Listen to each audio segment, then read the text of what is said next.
everybody, welcome to the Dr. Mom Show. It's Dr. D, mom of three. Thank you so much for joining me today during this busy time. I know everybody has been busy. Either you're busy or you're at home not doing anything.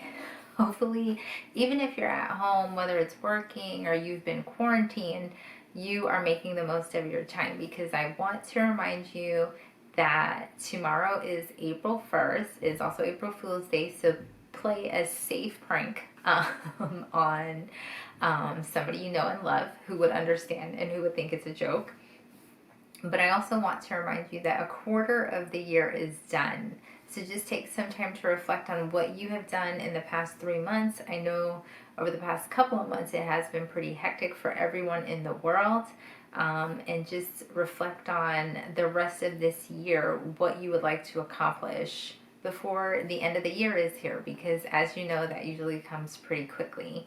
Again, just a reminder, the Dr. Mom Show is a medical informational resource. It does not take the place of your physician or your child's physician's advice. So definitely, if something's going on, seek medical advice from your physician or your child's physician. Also, don't forget to check me out on DeleneMuchalak.com to see new books that are available. Of course, I have my international bestseller, The Tripsies and Me, and currently working on a great collaboration called The Women of War, Peace in the Midst of the Storm, which is a collaboration of 14 amazing women telling their stories to help you get over any hurdle that you come across. It's great. It will make such an impact in your life. You can pre-order that. You can either message me on Facebook or contact me through email, and all that information you can find on my website. So super excited about that. Hope everybody is staying safe with COVID-19. Of course, I'm going to give you some tips today just to, again, keep you posted with everything that's going on. Unfortunately, we are seeing new cases that are appearing. So again, I just advise that be careful and definitely continue to wash your hands, continue social distancing. If you don't feel well, stay at home, or if you have a family member who does not feel well, stay at home. Don't come out and go places unless it's an essential visit that you need to do. All right, well, as we come to the end of March, March is Colon Cancer Awareness Month. So I'm switching it up a bit. I've been focusing on COVID-19, but I decided just to switch it up so we can get a break, because you know, of course, everybody's talking about that. So, colon cancer. So everybody knows what colon cancer is. First of all, nobody wants to hear the word cancer. But just so you are aware, colon cancer definitely can affect a lot of people. It is the third leading cancer in females and the second highest leading cause of death in males as far as cancer goes. Now, with that being said, the good part with colon cancer is that we do have a way to screen. And I know, and I promise you, nobody is ever running to me and saying, when can I screen for my colon cancer? When can I get my colonoscopy? I promise you, nobody is ever doing that. But with that being said, the good thing is you can get screened for it, because as you've heard and seen in a lot of my talks, that early detection is the best way to prevention, and early detection is the best way for early treatment and to help prevent things from progressing. So a couple things. So colon cancer itself, one, how do we screen? So the way we screen is a couple different tests. One, of course, probably the most sensitive is something called a colonoscopy. That is where they stick a camera up your bottom. Again, nobody wants that done, but right now it is the best way, a more efficient way to see what is going on up there. I'm sure everybody's heard of stool tests, such as what's called a guaiac stool test, or now we have what's called a FIT test. And people prefer that. Normally that just needs a sample of stool, and pretty much we check it for blood. The big thing is the newer tests like the FIT test are more sensitive than the guaiac stool test, or what we call the fecal occult stool test. However, again, colonoscopies at the end of the day are the most sensitive, because really these other tests are checking for blood. And for example, in the fecal occult blood test, if you have a bleed that's coming from the upper part. So for example, if it's coming from the stomach, or if you have an ulcer, it'll unfortunately capture that blood, so it'll be positive, and that blood won't necessarily be from the colon. So again, you can see there's some disadvantages to those tests.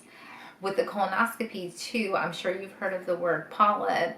Some people can have polyps, and normally when a gastroenterologist or a GI doctor or a surgeon who normally does the colonoscopy, when they do it, they take a biopsy of any areas that may look suspicious or any polyps that they may see, and pretty much they send that to another physician called a pathologist, who takes a closer look at it and who categorizes it.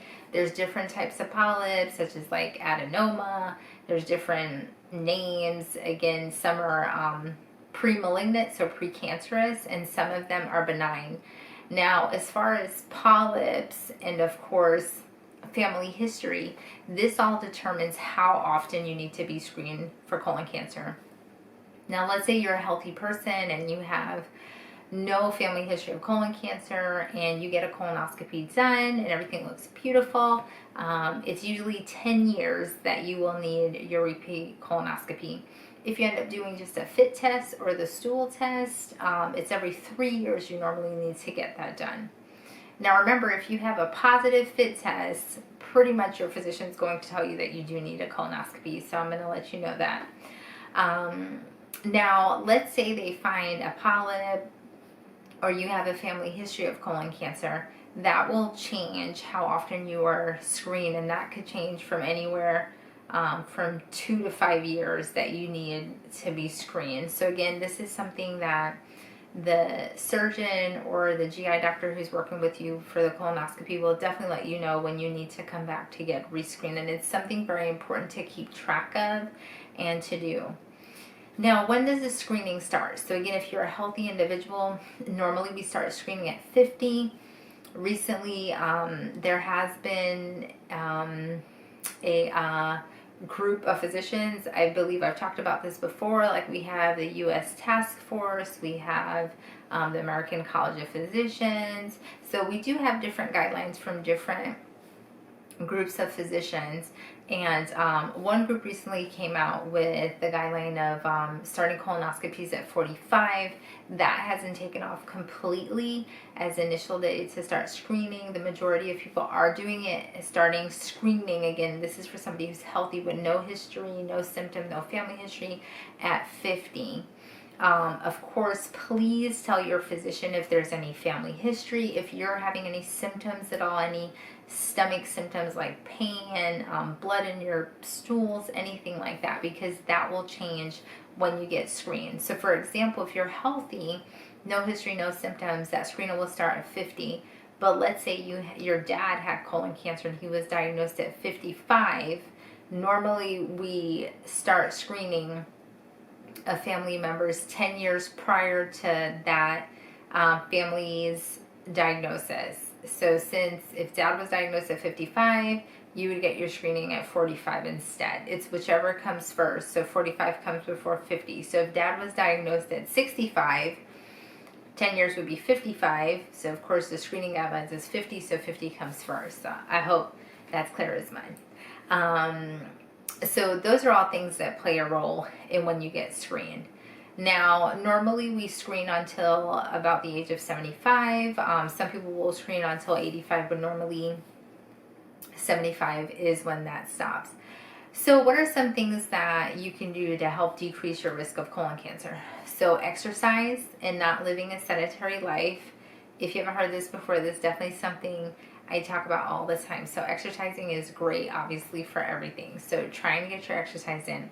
A healthy diet. So taking in fiber. Fiber is really good. It keeps your bowel movements regular. It keeps that poop moving out, so all that waste isn't sitting there in your colon. Also, you want to be careful with a lot of red meat, a lot of processed meat. Those aren't things you want to eat. So not a lot of processed foods. Plant-based foods are also good. Of course, hydrating. So drinking a lot of water. You want to watch intake of sugary and artificial sugars, so that's bad. So again, you can see that food and your diet and your lifestyle definitely can affect your risk of colon cancer. Now, the other thing, of course, is family history, as I mentioned before. So definitely ask your family about their history. And then finally, your disease processes. So somebody who has diabetes, is at higher risk of colon cancer. Somebody who has IBD, so irritable bowel disease, so that's either like Crohn's or ulcerative colitis, are at higher risk of colon cancer. So some of these patients do end up getting screening much, much younger because of other diagnosis and because of their risk factors. Now, you can see that there are some things that you can change in your life to decrease your risk of colon cancer. So I challenge you today to try and do that. Now, of course, if you do get a diagnosis of colon cancer, the surgeon and the gastroenterologist usually get together. They stage it. So again, they decide how localized it is, or if it's more diffuse. They decide if really just resecting that area or taking that area out, the tumor, if that is sufficient. Of course, if it has spread, for example, to other organs or lymph nodes, other treatments such as like chemotherapy and things like that may be needed. So there's a lot going on there. So definitely keep in touch and close contact with your physicians if something like that happens. So you can find a lot of information online. You can go to the American Cancer Society. They have a lot of great information. And you also can check out the CDC, the Centers of Disease Control. They have great information. Again, you really just want to look at things that are reliable. So I challenge you that while you're at home and have a little bit more time, to try and eat healthier and try to live healthier, because when you get back into your regular routine of things, it will be much easier to stay that way. Now, what are some signs and symptoms that you should be concerned? Now, I will say there are some people who present and go for their screening colonoscopy, and let's say lesion is found or a polyp is found that's premalignant. So some people may not necessarily have symptoms. But then you should definitely seek medical attention if you are having abdominal pain and bloating, if you have any change in your bowel movements in the sense of blood in your stools. Another time that we can see an increased risk of colon cancer, patients can present with a small bowel obstruction, so an intestinal obstruction. So normally these patients will present with nausea and vomiting, abdominal distension, not passing gas, just abdominal pain. So if the patient is younger, doesn't necessarily have a history of any GI issues and presents with this random bowel obstruction, sometimes that can be a sign that there is a mass there causing the obstruction. Sometimes we can find lab work, so iron deficiency. So if somebody is anemic and they're over 50, if we see a lab that looks like that, that is automatically colon cancer until proven otherwise if you are over 50. So in those patients, we want to make sure that their colon cancer screening is up to date.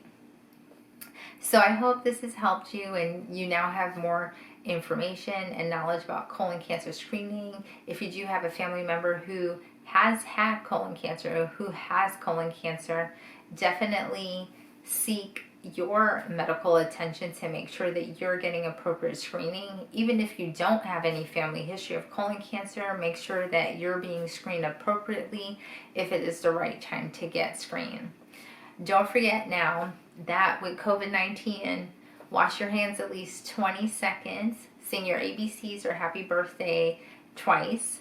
Don't forget social distancing to stay apart from somebody and separate from them at least 6 feet apart.